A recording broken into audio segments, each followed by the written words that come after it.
Sa loob ng isang gabi, binago ng Amerika ang mapa ng kapangyarihan sa Europa.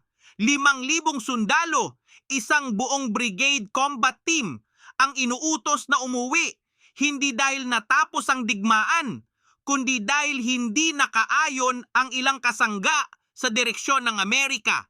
At ngayon, tinatanong ng buong mundo, kung aalis ang Amerika sa Europa, saan sila pupunta?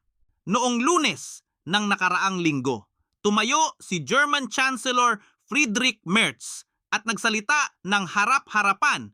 Sinabi niya na ang Iran ay agresibong nagmamaniobra sa negotiations laban sa Amerika at kailangan ng mas malinaw na strategic direction mula sa Washington. Para kay Trump, yan ang huling patak. Hindi lang politikal ang sagot, militar ang ginawa niya. Agad na sumagot si Trump. Sinabihan niya si Merz sa social media, tumigil sa pakikialam at sariling bansa muna ang ayusin. Tinawag niya ang NATO na paper tiger and absolutely useless.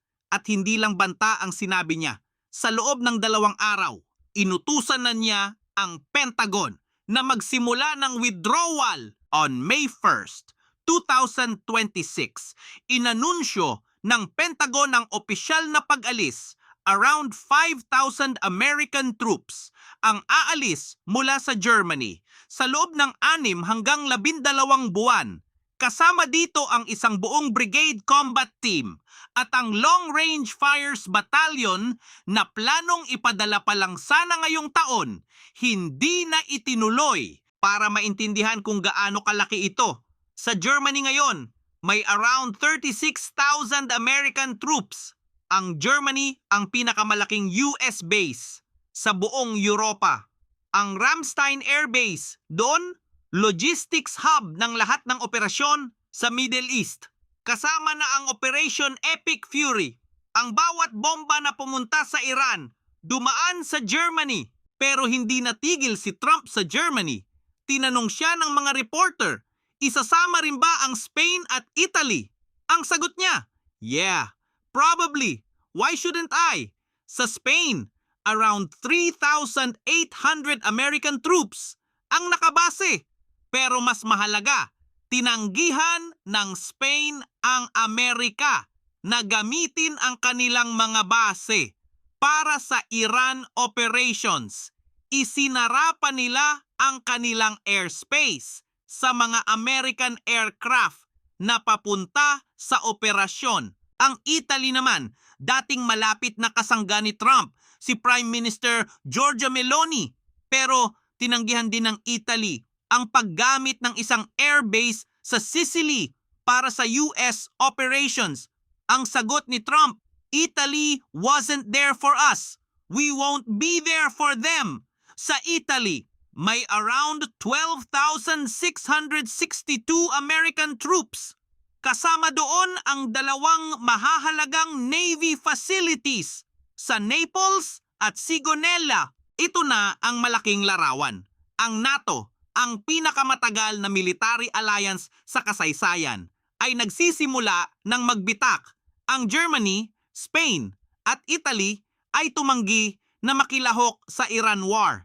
Sinabi nila na hindi sila kinonsulta bago sinimulan ang operasyon noong February 28. At ngayon, ginagamit ni Trump ang mga tropa bilang strategic leverage sa loob ng alliance. Kung hindi ka sumusuporta, aalis kami. Tingnan natin kung ano talaga ang nawawala kapag umalis ang Amerika sa Europa, ang Ramstein sa Germany. Hindi lang base yan, command hub yan ng US European Command at US Africa Command.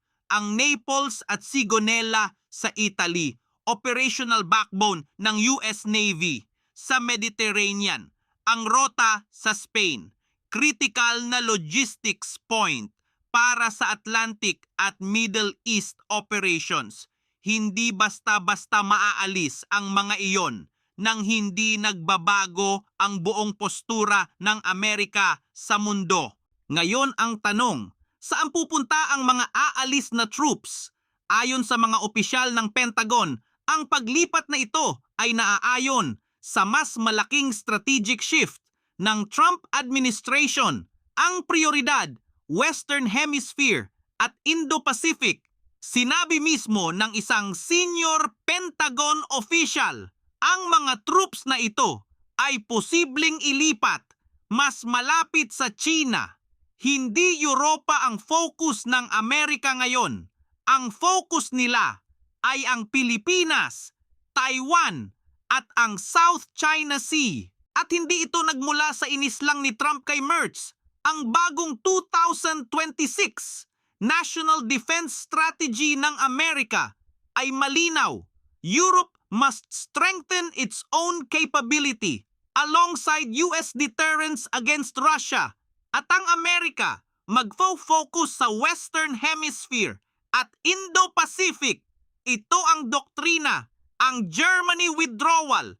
Execution na lang ito ng plano. Ngayon, bakit ito mahalaga sa ating bansa? Dahil habang umaalis ang Amerika sa Europa, lumalaki ang kanilang presensya rito sa ating rehiyon. Ang balikatan, 2026, ang pinakamalaking joint exercise sa kasaysayan ng Philippines at Amerika.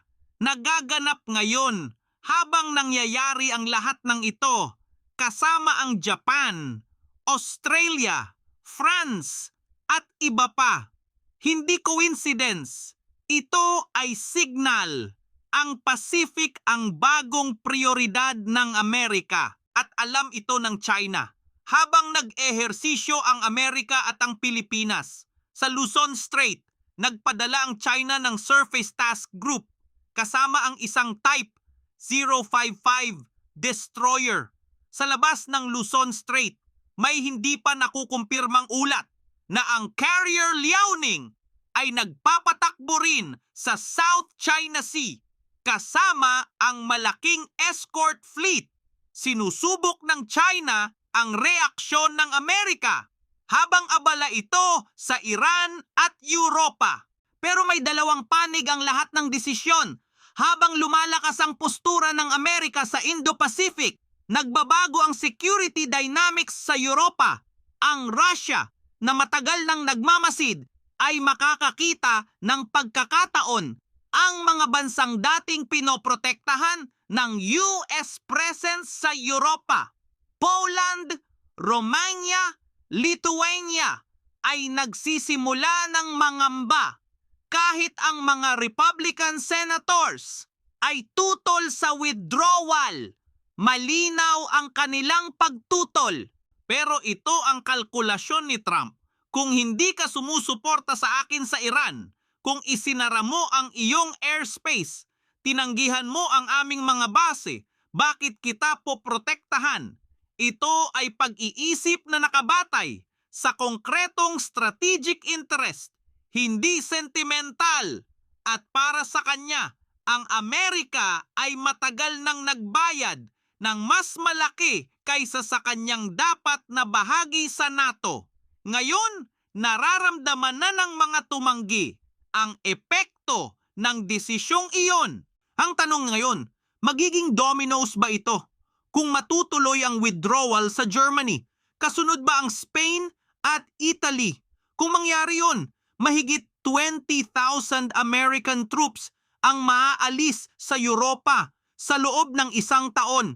At ang pinakamasamang senaryo, ang ilan sa mga base na yon, Rota, Sigonella, ay hindi basta maaalis nang hindi nagbabago ang kakayahan ng Amerika na mag-operate sa buong mundo kasama na ang Indo-Pacific. Ang Amerika ay nagsasalita ng malinaw. Ina-adjust ng Amerika ang kanilang papel sa Europa habang pinapalakas ang Indo-Pacific. Ang bagong Amerika ay nakatuon sa Pacific at ang Pilipinas ay nasa gitna ng lahat ng ito. Hindi na tanong kung darating ang presensya ng Amerika sa rehiyon. Ang tanong, handa ba tayo kapag dumating ito? Dahil kapag nagsimula ang susunod na yugto, hindi na Europa ang sentro, kundi ang West Philippine Sea. At kapag nangyari yon, wala nang atrasan. Mag-like at mag-subscribe at panoorin ang mga video na nasa screen ngayon.